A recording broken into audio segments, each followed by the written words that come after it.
Hey everybody, welcome back to Magic Orthodoxy. My name's David, and you have purchased several magic tricks, right? You have a bunch.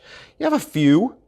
You're getting ready to maybe put some tricks in your pocket, walk out the door, and show magic to the world, right?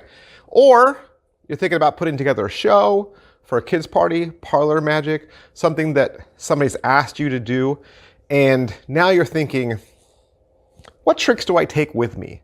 What tricks do I put in my pockets? What tricks do I put in my show? How do I make a magic routine? That sounds like a great magic question.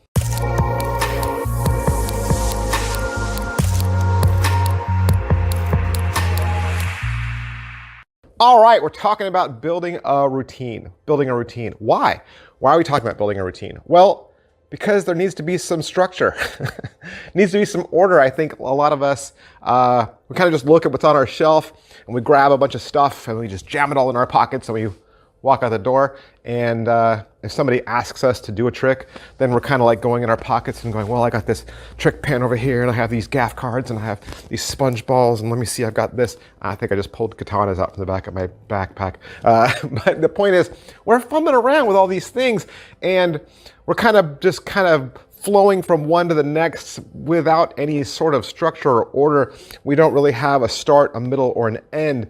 And so I kind of want to just clear away some of that confusion and hopefully help you streamline your everyday carry, craft maybe a tight set that you could do as strolling, as walk around, or maybe even have a set list for a small little parlor show if you are asked to do that. So let's talk about how to build a routine, okay? So is it important? Yes, it's absolutely important. It's important because that's the difference between somebody telling you a story and someone just randomly listing off a bunch of things that they did, right? If you've ever had somebody tell you a story and you're thinking to yourself, man, I wish they'd get to the point, or I wish they'd stop just going off on all these side, routes, or I wish they'd just be a little bit more direct in how they tell this story. There's a big difference between somebody who knows how to tell a story and someone who doesn't, or somebody who knows how to tell a good joke and somebody who doesn't, or somebody who knows how to deliver a speech even, right? And someone who's just kind of rambling and winging it.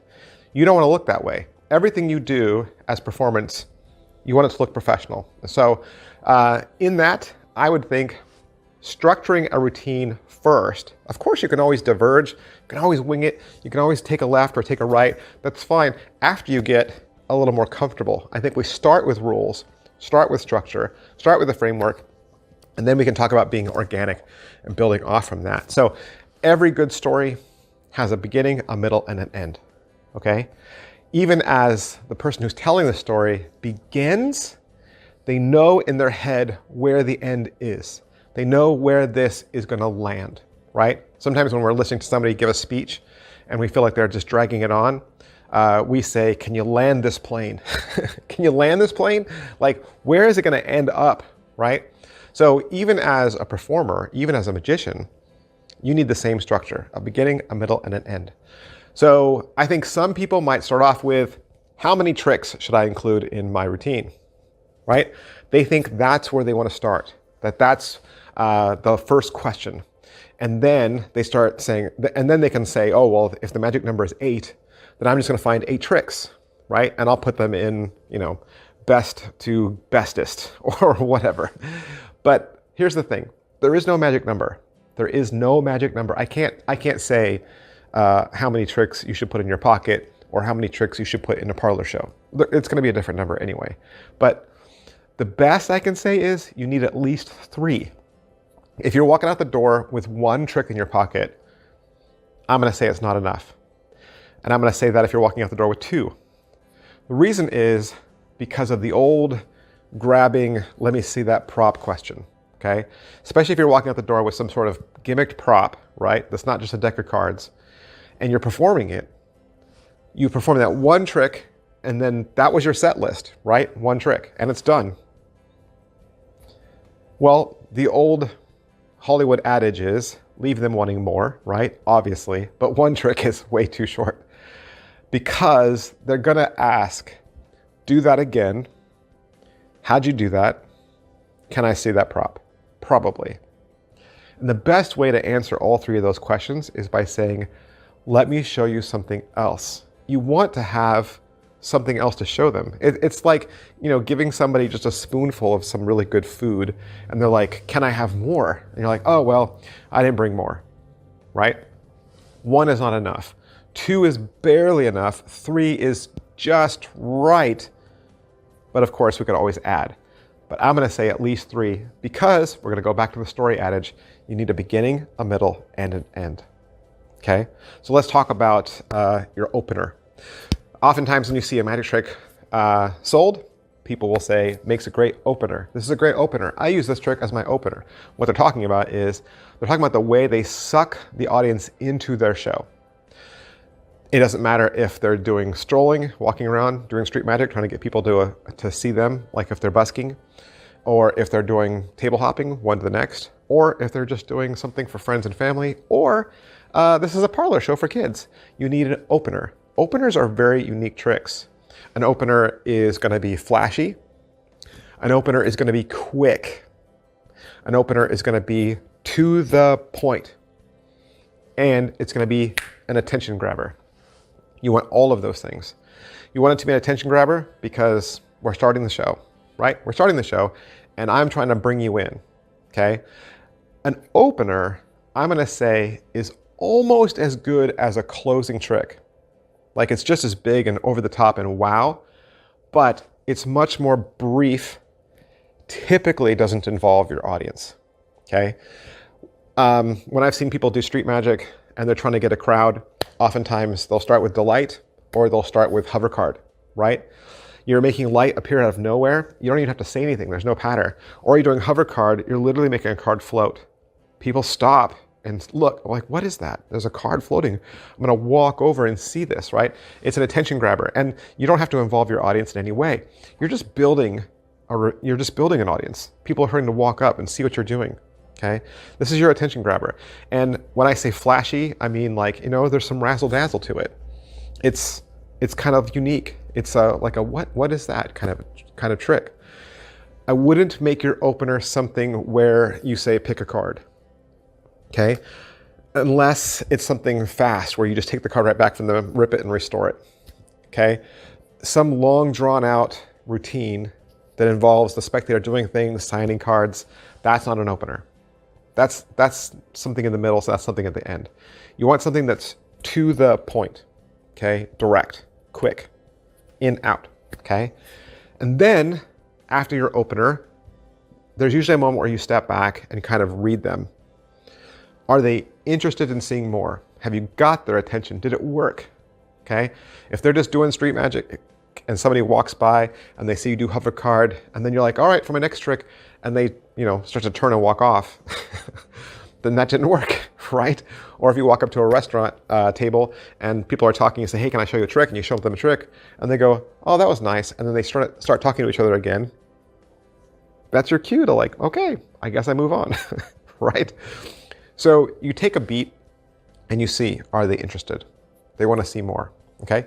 This is where your second or third trick might come in as a middle trick, right? You want to have something in the middle. In the middle, this is where you will begin to engage your audience, okay? And you're going to start to have your audience warm up to you. You want them to see your personality. This is where you'd start maybe saying, hey, I do gambling routines, or I do mentalism, or I do, things of wonder, things of curiosity, things you've never seen before, okay? You're going to show them you. And as you show them who you are, you're making them comfortable with you, okay? Your second and third trick, your middle tricks, they're like a question for the audience. Do I like this person? Are they a good magician? Are they friendly? Are they welcoming? Are they warm? Are they, you're connecting, okay? And this is where you can do things that involve them and talking to them and warming up to them. Jokes, great place for jokes, right? Getting them to relax. Because maybe they were like, oh, wow, that first trick. Now you're gonna like kind of push it down a little bit, right? Push the energy down a little bit. Then you can talk about a trick later in the show. Now, obviously, we're kind of mixing mediums together, where it's, you know, if you're doing a parlor act or just a 1, 2, 3 walk around act, okay? But this is what I'm saying. If later on in your show, your next couple tricks might be to build up expectations for the end. You almost get the routine going up like this, and as you hit the crescendo, you're preparing them that this is going to end. You're preparing them. You're saying, you know, like, I got one more thing I want to show you before I go. Can I show you 2 more? You kind of prepare them. You kind of get them ready, right? And this is going to be another strong effect, but not as strong as your closer. So if you have a couple strong tricks, you kind of weigh them and you're like, this one's really the strongest. You're like, okay, well, I'll stick this one in front to kind of push it up, push those expectations up, right? And then you bam with your closer, right? Obviously, if you are doing a performance and you're doing music, if you have one of those pieces of music where the crescendo just builds and there's this triumphal finish, and you listen to that finish, you say like, that was the end.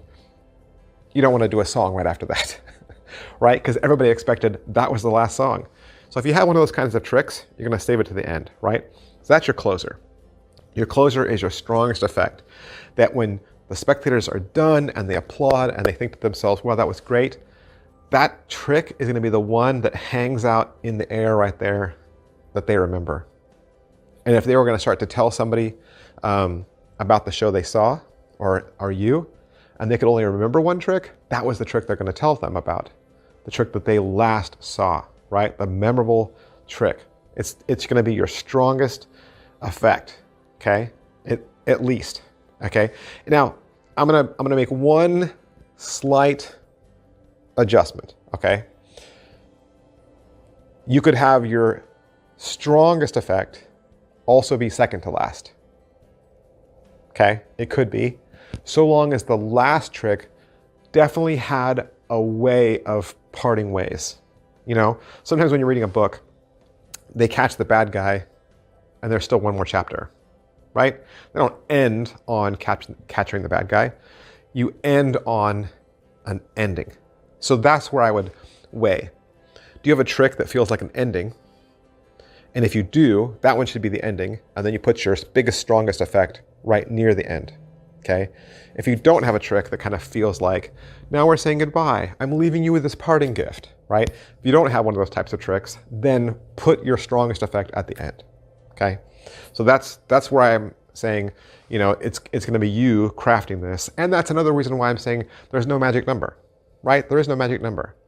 A beginning, a middle, and an end can be 3 tricks. Or it could be a beginning, like an opener, you know, a couple tricks in there where we play with the audience, then one more strong trick, and then an ending. It could be any of those things. So this is why I think you should be aware of your pockets, your pocket management, and what you're going to perform. You know, we're all buying tons of tricks. Our closets and our shelves are full of magic. And if you don't have an idea of the structure of how you're going to go from one pocket to the next or from one trick to the next, you'll confuse yourself. Don't confuse yourself. Don't confuse yourself, okay? If you're overcomplicating things and you know you've got 9 or 10 tricks on you, but you can't remember where you put your Sharpie marker, where you put that pad of paper, and is this my gaff deck? No, this is my gaff deck. You don't want that, okay? And if you've never done this before, I would seriously advocate for you walking out the door with just 3 items. Just 3. Don't complicate yourself. Don't say, well, I'm going to put 4. I'm going to do 1 more just in case. Don't. Let's go back to the old Hollywood adage. Leave them wanting more. This is so that when they say, hey, well, can you do another one? You say, you know what? When I see you again, I promise I'll have something new for you. Okay? Leave them wanting more. If you are new to this, let's start with 3. Find a beginner, a middle, and a close. Okay? Find those things. Don't overcomplicate it. The other thing I would say is let's script all of it. Okay? Script everything. Script everything you're going to say. And I would say this is where you're going to talk about all of your moves and whether your personality is funny or serious, okay? So it's not just you putting 3 tricks in your pocket, it's you being able to perform 3 tricks back to back to back, okay? What I mean is, let's script all of it. So know what you're gonna say at the beginning, know what you're gonna say through the first trick, how you're gonna transition to the second trick, how you're gonna transition to the third trick, okay? Are you just saying, and for my next trick, or do you have a way to naturally go from one to the next? You wanna script it all. And if you have jokes, you should script your jokes. Don't just rely on like, well, I'll be funny right here. Okay, how? How are you gonna be funny? Script your jokes. Like I said earlier, it's okay to go off, right? It's okay to diverge, to go left or to go right. It's okay to be organic in the moment, but you need a structure to hang everything on first before you can start making those calls, okay? Let's say you're a mentalist. How are you gonna do all your reveals? Are all your reveals just gonna be the same? Are you just gonna go, is it wavy lines? Is her name Teresa? Is it a triangle and a circle? Are you just gonna reveal everything exactly the same way? Or are you gonna have a creative way to reveal things as well? I think you should be able to see this whole act in your head. And the best way to script everything is also to practice your set. Practice your whole set from beginning to end to an invisible audience member. If you have 3 tricks, practice all 3 tricks back to back to back and pretend like you're actually talking to them and hear them talk back, okay? Practice everything so that you always know that you're going to this pocket, always know that you're gonna put your pen here, and when you take that pen back, you're gonna put it here. You wanna have it all planned out so there's no surprises, because surprises will happen. Surprises will happen, the spectator will do something different, you'll think it's gonna go this way and it'll go that way, and then when that happens, you'll be prepared because you have structure, because you have a plan, okay? So those are my tips. Recommendations, if I were gonna give you some recommendations for doing some further reading or putting this all together, one of the things I recommended was the Lightest project. Those books have 3 tricks already in them. 3 card tricks. So if you're into card tricks, those books already group their card tricks together with a beginning, a middle, and end. He's done all the work for you. All you have to do is learn those 3 tricks back to back, and then you can walk out the door with a deck of cards, and you can do 3 tricks, okay? Another one is On the Spot, Gregory Wilson. Gregory Wilson did a DVD a long time back called On the Spot, and it's a wonderful DVD where he also gives you tricks back to back, and he shows you how you can put things together. I would read Maximum Entertainment by Ken Weber. I did a review for that as well. That's a great book on performing. And then Strong Magic by Darwin Ortiz, probably the best, one of the very best magic books I have ever read. Strong Magic, Darwin Ortiz. Those are my recommendations. And this is a great point now because you get to comment. So you tell me, you tell us all. Maybe I said something during this and you thought, oh wow, I've got an idea, or I have a recommendation, or I have a good point, or I want to touch on something you said, or I think I can take what you said a little further. If you have a nice, polite comment, please post it down below. I'm sure we'd all like to hear your voice and hear what you have to say, hear your suggestions as well. That's what makes the internet a great and fun place to learn. Please keep those questions coming back, and I will do my best to answer them. Thanks, guys. Have a great time. Bye.